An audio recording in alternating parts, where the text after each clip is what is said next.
Hello viewers, welcome to Success Pratigya. Friends, हम लोग घटना चक्र पूर्वावलोकन की सीरीज़ कर रहे हैं जिसमें पढ़ रहे हैं भारत का भूगोल। आज हम पढ़ेंगे मिट्टियाँ और जो पहला सेगमेंट है इसमें ये है काली मिट्टी। तो चलिए प्रश्नों को देखते हैं। पहला प्रश्न है, भारत की निम्न मिट्टियों में से कौन बेसाल्ट लावा के अपक्षय के कारण निर्मित हुई है? ये है रेगुर मिट्टी। काली मिट्टी को रेगुर भी कहते हैं। ऑप्शन डी करेक्ट होगा यहाँ पे। भारत में रेगुर मिट्टियों का निर्माण बेसाल्ट लावा के अपक्षय के कारण हुआ है, इसे काली मिट्टी भी कहते हैं।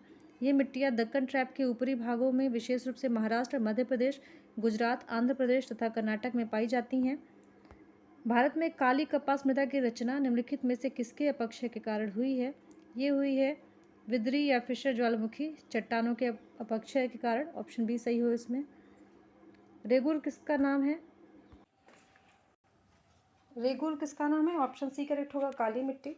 काली मिट्टी को स्थानीय रूप से रेगुर या रेगड़ या कपास मिट्टी या उष्णकटिबंधीय चेनोजम आदि अलग अलग नामों से जाना जाता है।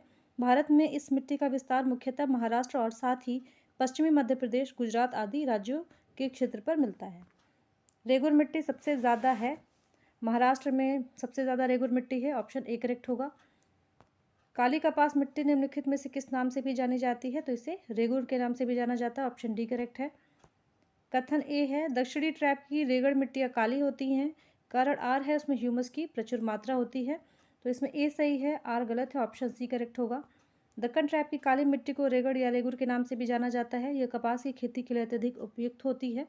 इनमें लोहा, चूना, कैल्शियम, पोटाश, एल्यूमिनियम एवं मैग्नीशियम कार्बोनेट की अधिकता और नाइट्रोजन, फास्फोरस और जैविक पदार्थों की कमी पाई जाती है। अतः कथन ए सही है, जबकि कारण आर गलत है। भारत की निम्नलिखित मिट्टियों में से कपास की खेती के लिए कौन से सर्वाधिक उपयुक्त है? ये है रेगुर मिट्टी। ऑप्शन ए करेक्ट है। कथन ए है, काली मिट्टी कपास की खेती के लिए उपयुक्त है। कारण आर, उनमें जैव तत्व प्रचुर मात्रा में होते हैं। तो यहाँ भी कथन ए सही है और कारण आर गलत है। ऑप्शन सी सही है। काली मिट्टी में तीव्र जल धारण की क्षमता पाई जाती है। यह भीगने पर ठोस और चिपचिपी हो जाती है और सूखने पर आकुंचित एवं दरार युक्त हो जाती है, इसलिए इसे स्वतः जुताई वाली मिट्टी कहा जाता है। ये याद रखिएगा, इसे स्वतः जुताई वाली मिट्टी भी कहा जाता है। ये भी प्रश्न कई बार पूछा जा चुका है। यह मिट्टी कपास की खेती के लिए सर्वाधिक उपयुक्त है। इस मिट्टी का रंग गहरा काला से हल्का काला और चस्नट की तरह होता है। सामान्यतया इसमें लोहा, चूना, कैल्शियम, पोटाश, एल्यूमिनियम और मैग्नीशियम कार्बोनेट की प्रचुरता पाई जाती है, परंतु नाइट्रोजन, फास्फोरस और जैव पदार्थों ह्यूमस की कमी पाई जाती है। कथन ए है, काली मिट्टी कपास की कृषि के लिए उपयुक्त होती है और कारण आर, इसमें नाइट्रोजन तथा जैव पदार्थ प्रचुर मात्रा में पाए जाते हैं। तो कारण आर गलत है, कथन ए सही है। Option C. देश की निम्नलिखित मिट्टियों में से किसे स्वतः कृष्ण मिट्टी कहा जाता है या स्वतः जुताई वाली मिट्टी कहा जाता है? ये है सी, कपास की काली मिट्टी। कौन सी मिट्टी कपास की खेती के लिए सबसे उपयुक्त है? ये है काली मिट्टी। Option A. लावा मिट्टियाँ पाई जाती हैं मालवा के पठार में। ऑप्शन सी करेक्ट होगा। पश्चिमी भारत की काली मिट्टी का निर्माण लावा से हुआ है, इसलिए इसे लावा मिट्टी भी कहते हैं। मालवा का पठार इसी दक्कन ट्रैप की काली मिट्टी के क्षेत्र के अंतर्गत आता है। मालवा पठार की मुख्य मिट्टी है, यह है काली मिट्टी। इस मृदा को सिंचाई की कम आवश्यकता होती है क्योंकि वह नमी रोक कर रखती है। वह कौन सी है? यह है काली मिट्टी, स्वतः जुताई वाली मिट्टी भी कहते हैं। काली मिट्टियों में तीव्र जल धारण क्षमता पाई जाती है। भीगने पर ठोस एवं चिपचिपी हो जाती है तथा सूखने पर आकुंचित एवं दरार युक्त हो जाती है, इसलिए इसे स्वतः जुताई वाली मिट्टी भी कहा जाता है। इन्हें सिंचाई की कम आवश्यकता पड़ती है, अतः उत्तर विकल्प बी सही है। झारखंड में काली मिट्टी कहाँ पाई जाती है? ये पाई जाती है राजमहल पहाड़ी प्रदेश में। ऑप्शन सी करेक्ट होगा। राष्ट्रीय आपदा प्रबंधन संस्थान की रिपोर्ट के अनुसार झारखंड में काली मिट्टी राजमहल क्षेत्र में पाई जाती है। 16वां प्रश्न है, निम्नलिखित कथनों में से कौन सही नहीं है? तो इसमें काली मिट्टी को स्थानीय भाषा में रेगुर कहा जाता है, ये सही है। क्रिप्स के अनुसार रेगुर मिट्टी अनिवार्य रूप से एक परिपक्व मिट्टी होती है, ये भी सही है। काली मिट्टी में आर्द्रता धारण करने की उच्च क्षमता होती है, ये भी सही है। और काली मिट्टी हिमालय क्षेत्र में पाई जाती है, ये गलत होगा यहाँ पे। काली मिट्टी भारत के दक्कन पठार में लगभग 5.46 लाख वर्ग किलोमीटर में पाई जाती हैं। इसमें जल धारण की उच्च क्षमता होती है तथा इसमें लौहांश की मात्रा अधिक पाई जाती है। यह हिमालय क्षेत्र में नहीं पाई जाती है। अगला पार्ट है लैटेराइट मिट्टी, तो इसके भी प्रश्नों को देखते हैं। प्रश्न है, भारत की लैटेराइट मिट्टियों के बारे में निम्नलिखित में से कौन से कथन सही हैं? पहला है, वे साधारणतः लाल रंग की होती है, तो ये सही है। दूसरा, वे नाइट्रोजन और पोटाश से समृद्ध होती हैं, ये गलत होगा। तीसरा है, उनका राजस्थान और उत्तर प्रदेश में अच्छा विकास हुआ है, ये भी गलत है। चौथा है इन मिट्टियों में टैपियोका और काजू की अच्छी उपज होती है। ये सही होगा, यानी कि पहला और चौथा सही है। कूट देखते हैं। ऑप्शन सी करेक्ट होगा यहाँ पे, पहला और चौथा। लेटेराइट मिट्टी का लाल रंग लोहे के ऑक्साइड के कारण होता है। ये मिट्टियाँ सामान्यतः लौह तथा एल्यूमिनियम में समृद्ध होती हैं, जबकि इनमें नाइट्रोजन, पोटास, चूना तथा जैविक पदार्थों की कमी होती है। इस मृदा का सर्वाधिक विकास केरल, महाराष्ट्र एवं मेघालय में पाया जाता है। ये प्रायः कम उर्वरता वाली मिट्टियाँ हैं, किंतु उर्वरकों के प्रयोग से इनमें कपास, चावल, रागी, गन्ना, दाल, चाय, कहवा और काजू आदि की कृषि की जाती है। निम्न में से कौन सा कथन भारत की लैटेराइट मृदा के संदर्भ में सत्य है? लैटेराइट मृदा उच्च ताप व भारी वर्षा वाले क्षेत्र में विकसित होती है। और दूसरा है लैटेराइट मृदा जैविक समृद्ध होती है, वह पश्चिम बंगाल, असम व ओडिशा में पाई जाती है। तो इसमें कथन एक सही है, ऑप्शन डी करेक्ट होगा। लैटेराइट मृदा मानसून सदृश मौसम वाली उष्णकटिबंधीय जलवायु की विशिष्ट मृदा है।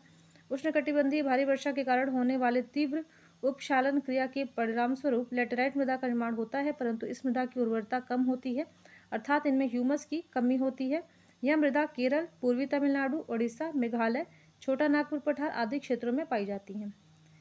तीसरा है कथन कारण का प्रश्न है ये। कथन ए कहता है पश्चिम बंगाल की तुलना में आंध्र प्रदेश के शुद्ध रूपिक क्षेत्र में उसके कुल क्षेत्रफल में प्रतिशतता कम है। कारण आ है अधिकांश आंध्र प्रदेश की मृदा मखरला या लेटेराइट प्रकार की है। तो इसमें कथन ए सही है और कारण आ इसमें गलत है, क्योंकि आंध्र प्रदेश में ज़्यादा करके लाल मिट्टी पाई जाती है, ना कि लेटेराइट। देखते हैं आंसर, ऑप्शन सी करेक्ट है। इसमें ए सही है किंतु आर गलत है। प्रश्नकाल में पश्चिम बंगाल का शुद्ध रोपित क्षेत्र लगभग 7% था, जबकि आंध्र प्रदेश का रोपित क्षेत्र 40% था, अतः कथन ए सही है। लेटेराइट मिट्टी भारी वर्षा वाले क्षेत्रों में अपक्षालन या लीचिंग से निर्मित होती है। यह भारत में केरल, पूर्वी तमिलनाडु के छोटे से भाग में, उड़ीसा, छोटा नागपुर पठार, पूर्वोत्तर में मेघालय के उत्तरी भाग तथा पश्चिमी घाट पर्वतीय क्षेत्रों में पाई जाती हैं। आंध्र प्रदेश के अधिकांश भाग पर लाल एवं जलोढ़ मिट्टी पाई जाती है। इस प्रकार कारण आर सही नहीं है। लेटेराइट मिट्टी मिलती है महाराष्ट्र में, ऑप्शन डी। लेटेराइट मिट्टी का सर्वाधिक विस्तार केरल राज्य यानी मालाबार तटीय प्रदेश में और इसके बाद महाराष्ट्र में है। चूंकि विकल्प में केरल नहीं है, इसलिए अब इसका उत्तर महाराष्ट्र में होगा। लेटेराइट मिट्टियों का प्राधान्य है, तो ये मालाबार तटीय प्रदेश में सबसे ज़्यादा पाई जाती हैं, ऑप्शन ए करेक्ट होगा। निम्नलिखित कथनों में कौन लेटेराइट मिट्टियों के लिए सही नहीं है? वे आर्द्र अपक्षालित प्रदेश की मिट्टियाँ हैं, वे बहुत ही अपक्षालित मिट्टियाँ हैं, उनकी उर्वरता कम होती है और उनमें चूना प्रचुर मात्रा में पाया जाता है।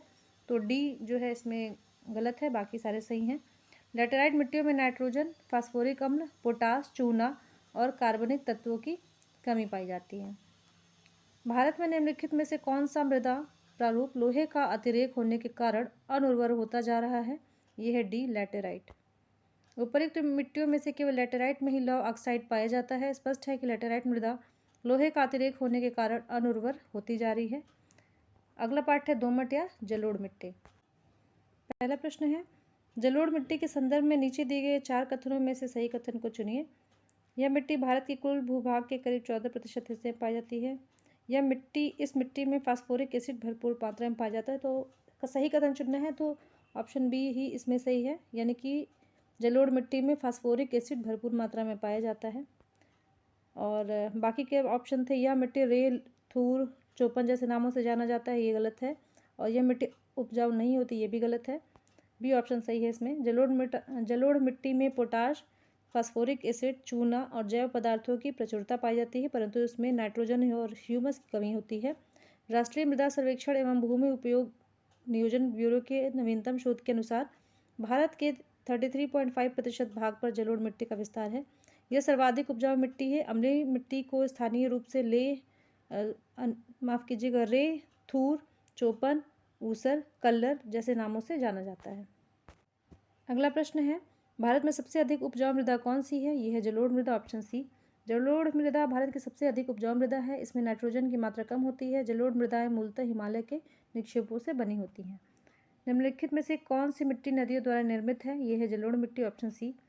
जलोढ़ मिट्टी का निर्माण नदियों के छोड़े गए गाद द्वारा होती है। जलोढ़ मिट्टियों को 2 वर्गों में बांटा गया है। पहला है नवीन जलोढ़ या खादर। खादर का निर्माण नदी के बाढ़ के मैदानी क्षेत्रों में होता है, जहाँ प्रतिवर्ष बाढ़ के दौरान मिट्टी की नवीन परत का जमाव होता है और दूसरा है प्राचीन जलोढ़ या बांगर। मिट्टी की स्थिति बाढ़ की पहुंच से दूर बहुत कुछ ऊंचाई पर होती है। भारत में सबसे बड़ा मिट्टी का वर्ग है, ये है कछारी मिट्टी, ऑप्शन डी। कछारी मिट्टी या जलोढ़ मिट्टी सर्वाधिक क्षेत्र में पाई जाने वाली महत्वपूर्ण मिट्टी है। यह मिट्टी देश के 33.5% भागों के लगभग 11 लाख वर्ग किलोमीटर क्षेत्र में विस्तृत है। यह मिट्टी पंजाब से असम तक के विशाल मैदानी भाग के साथ साथ नर्मदा, ताप्ती, महानदी, गोदावरी, कृष्णा और कावेरी घाटियों में फैली हुई है। निम्नांकित में से मिट्टी का कौन सा वर्ग भारत के सर्वाधिक क्षेत्र पर फैला है? यह है जलोढ़ मिट्टी, ऑप्शन ए। गंगा के मैदान की पुरानी कछारी मिट्टी को क्या कहते हैं? इन्हें कहते हैं बांगर, ऑप्शन बी। गंगा के मैदान की पुरानी कछारी मिट्टी को बांगर कहा जाता है। इनकी स्थिति बाढ़ की पहुंच से परे कुछ ऊंचाई पर होती है। इन मिट्टियों का रंग पीला, रक्ता, भूरा या पेल रेडिश ब्राउन पाया जाता है। निम्नलिखित में से किस प्रकार की मृदा की जल धारण क्षमता सबसे कम होती है? यह है बलुई मिट्टी, बलुई दोमट की, ऑप्शन ए। दोमट बलुई मिट्टी यानी एलुवियल सैंड सॉइल की जल धारण क्षमता सबसे कम होती है क्योंकि इसमें रवे भारी मात्रा में एवं बड़े होते हैं। दुमट्टी या लोम मिट्टी में मिट्टी का कौन सा कण मिलता है? इसमें बालू कण, चिकना कण और पांचू कण, ये तीनों ही मिलते हैं, इसलिए ऑप्शन डी करेक्ट होगा। सामान्यतः दोमट मिट्टी या लोम सॉइल में 40% बालू के कण, 40% मृतिका या क्ले और 20% गाद के कण पाए जाते हैं, अतः विकल्प डी सही उत्तर होगा। अगला पार्ट है विविध का, मिट्टी से रिलेटेड। तो देखते हैं प्रश्नों को। पहला प्रश्न है, सूची 1 को सूची 2 से सुमेलित कीजिए तथा नीचे दी गई कूट का प्रयोग कर सही उत्तर का चयन कीजिए। मिट्टी के प्रकार दी गई है और संबंधित राज्य से इनका मिलान करना है। आइए देखते हैं। जलोढ़ मिट्टी कहाँ पाई जाएगी? ये पाई जाएगी यूपी में, 1 का मिलान होगा 2 से, तो बी ऑप्शन में ये मिलान सही है। काली मिट्टी कहाँ होगी? महाराष्ट्र में। लाल मिट्टी होगी आंध्र प्रदेश में और मरुस्थली होगी राजस्थान में, ऑप्शन बी करेक्ट हो जाएगा यहाँ पे। पश्चिमी राजस्थान की मिट्टी में किसकी मात्रा अधिक है? तो कैल्शियम की मात्रा यहाँ अधिक होती है, ऑप्शन बी करेक्ट है। पश्चिमी राजस्थान के अंतर्गत जैसलमेर, बीकानेर, बाड़मेर, जालौर, जोधपुर, गंगानगर, सिरोही, झुंझुनू, पाली और सीकर जिले आते हैं। इन जिलों की मिट्टी चूना यानी कैल्शियम के लवण आधारित क्षारीय एवं लवड़ी प्रकार की होती है, अतः इस क्षेत्र की मिट्टी में कैल्शियम की अधिक मात्रा पाई जाती है। निम्नलिखित में से कौन सी फसल मृदा को नाइट्रोजन से भरपूर कर देती है? ये है मटर, यानी कि जो भी दलहनी फसलें होती हैं उनको लगाने से मृदा में नाइट्रोजन की कमी पूरी होती है, ऑप्शन डी करेक्ट होगा यहाँ पे।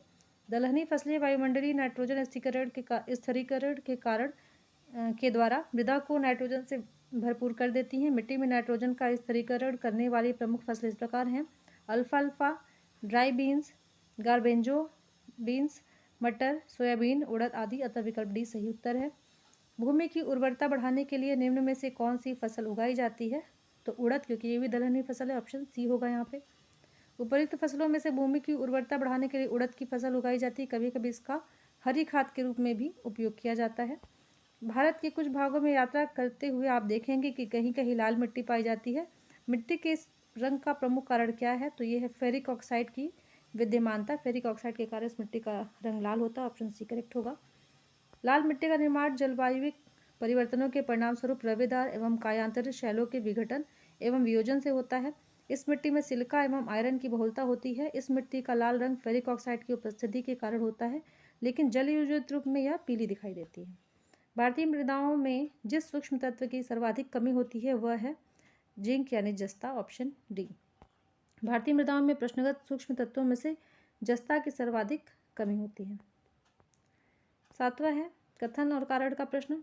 कथन ए है, हिमालय की मिट्टियों में ह्यूमस प्रचुर मात्रा में पाया जाता है, और कारण आर है, हिमालय में सर्वाधिक क्षेत्र वनाच्छादित है। तो इसमें ऑप्शन डी सही होगा, ए गलत है परंतु आर सही है। भारत की मृदाओं में जनरली आप देखेंगे कि ह्यूमस की मात्रा कम ही होती है।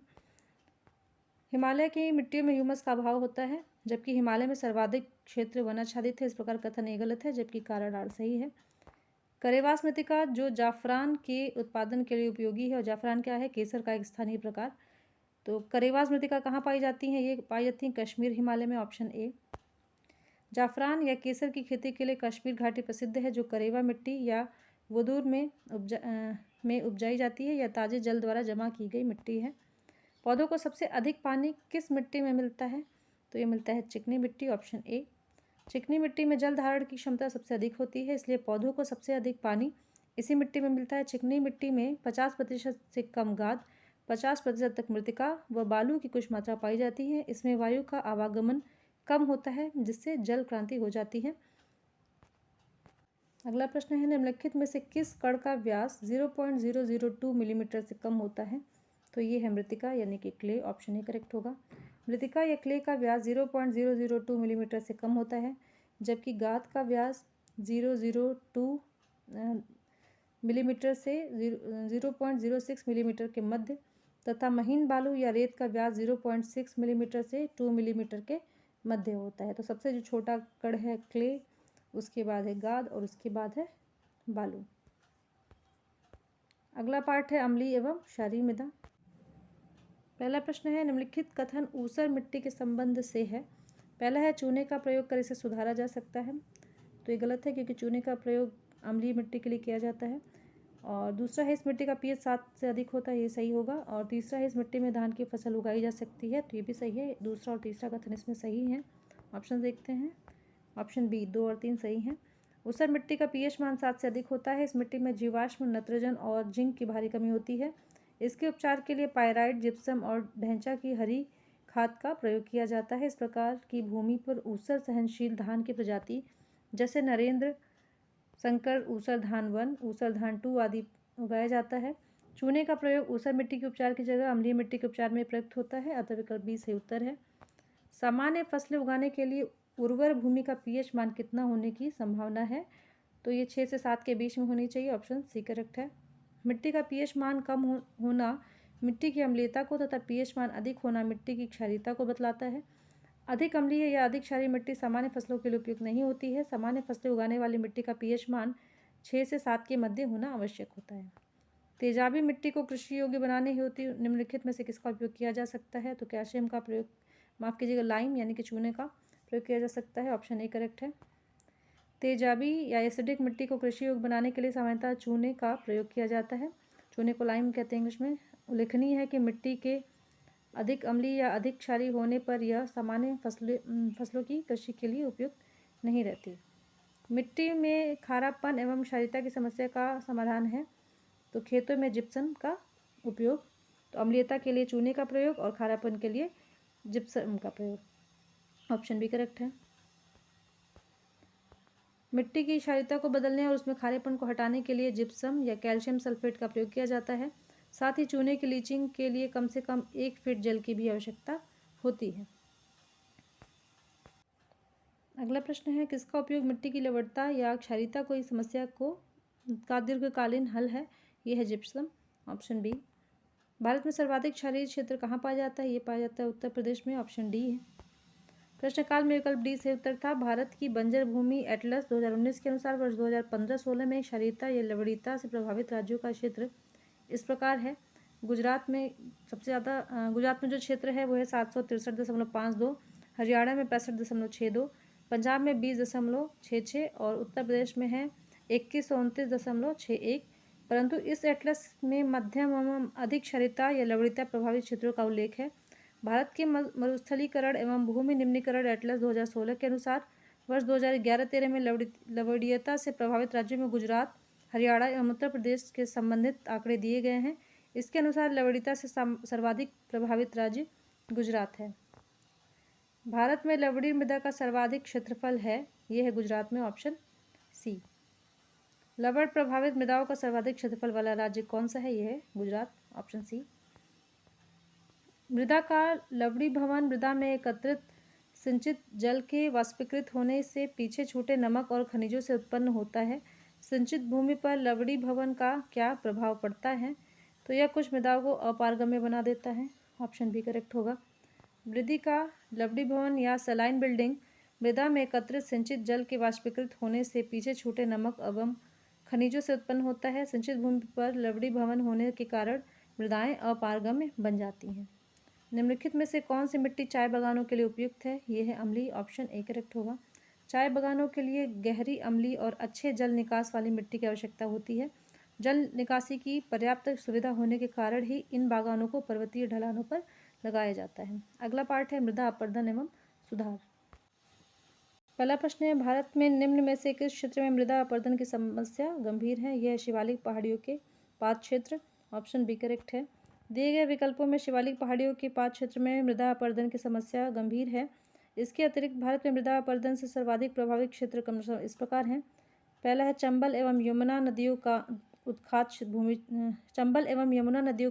भूमि क्षेत्र। दूसरा है पश्चिमी हिमालय का गिरिपदीय क्षेत्र यानी शिवालिक पहाड़ियों के पाद क्षेत्र जिसमें शामिल हैं। तीसरा है छोटा नागपुर का पठार। चौथा है ताप्ती से साबरमती घाटी तक का क्षेत्र यानी मालवा पठार आदि। पांचवा है महाराष्ट्र का काली मिट्टी क्षेत्र और छठवा है हरियाणा राजस्थान गुजरात के शुष्क क्षेत्र। निम्नलिखित में भारत का कौन सा क्षेत्र मृदा अपरदन यानी इरोजन से अत्यधिक प्रभावित है?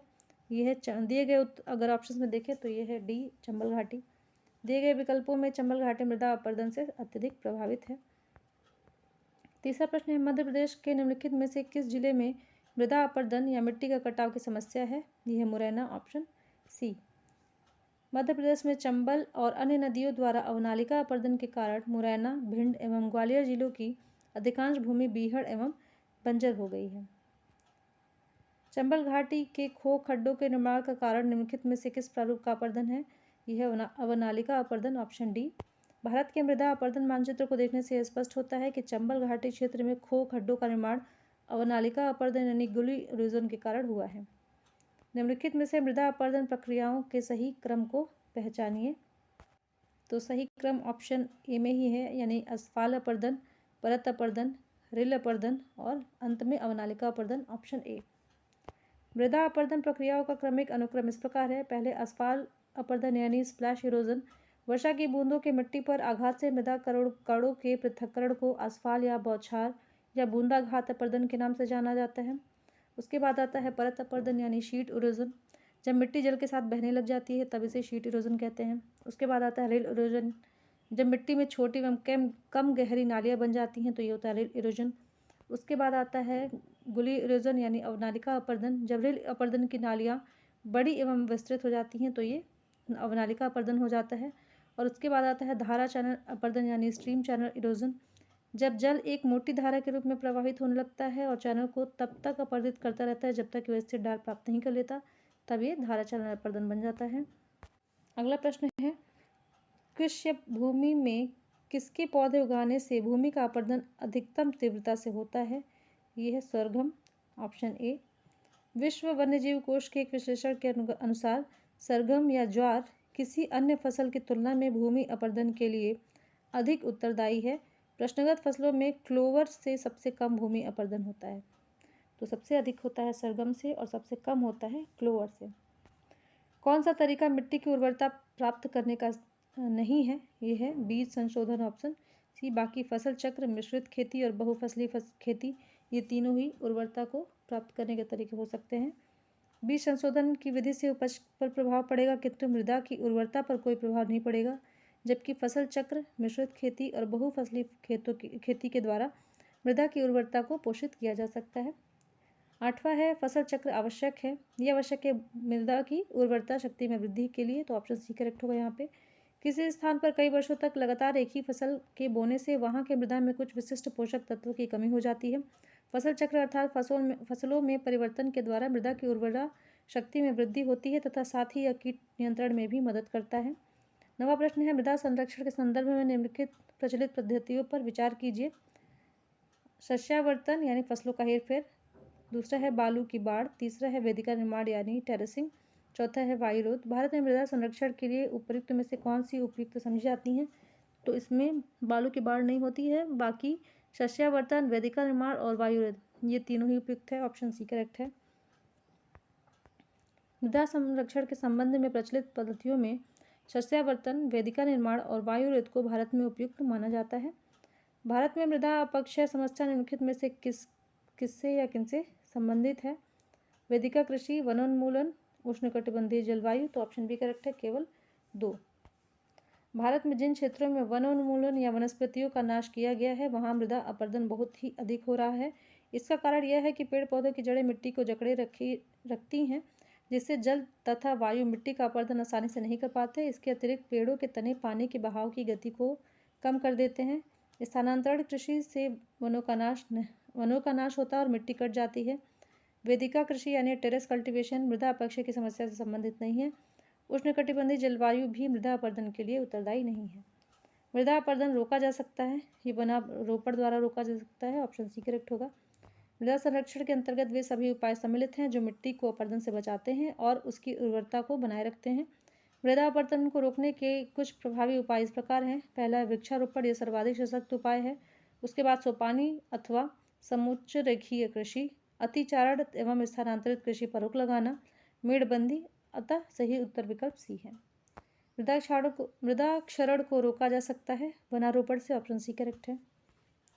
तो यहाँ चैप्टर खत्म होता है। अगला है प्राकृतिक वनस्पति, इसे अगली वीडियो में देखेंगे। तब तक के लिए धन्यवाद। अगर वीडियो पसंद आए तो वीडियो को लाइक कीजिएगा और चैनल को सब्सक्राइब कीजिएगा। धन्यवाद।